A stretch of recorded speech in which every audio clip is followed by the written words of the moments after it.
Now, we all know this one, Rocky, 1976. How many Rocky movies have they made so far? Anybody know? Anybody know? 4? 8. That's the answer. 8 Rocky movies. But for me, for my money, I'll never forget the first time I saw this with my dad.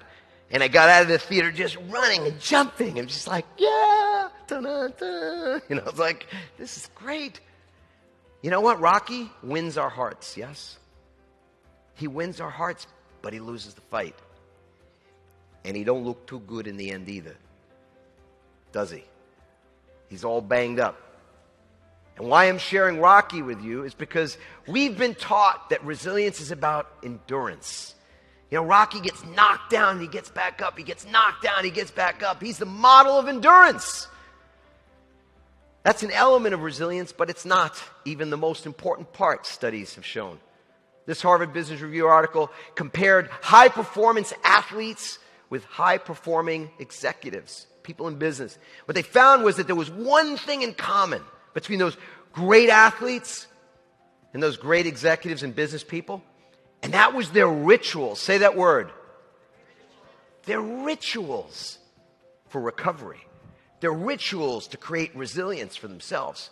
And the research is all clear that there's a relationship between your recovery times and your capacity to perform. Meaning getting work done, getting stuff done, bringing money in, collecting money. All the stuff that we do in business is directly related to just how much energy you've got. How well you are. I mean, imagine you had to run a marathon tomorrow. Would you have done what you did last night? Maybe. Maybe not. What would you have ensured that you did today? Woke up, had water, had the right breakfast, made sure you got sleep, whatever it is. But taking care of yourself is all about how it is that you show up as that most productive version of yourself, which it's ironic because when it comes to self-care, people think it's what? Selfish, exactly.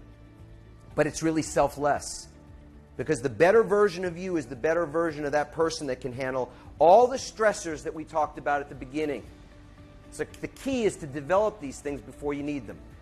We developed our resilience on the beach before we were tested. Not every day was a day when the waves were crazy like that. And in the middle of the week, we had a few thousand people on the beach. And in those times, we took care of ourselves. We created rituals for resilience.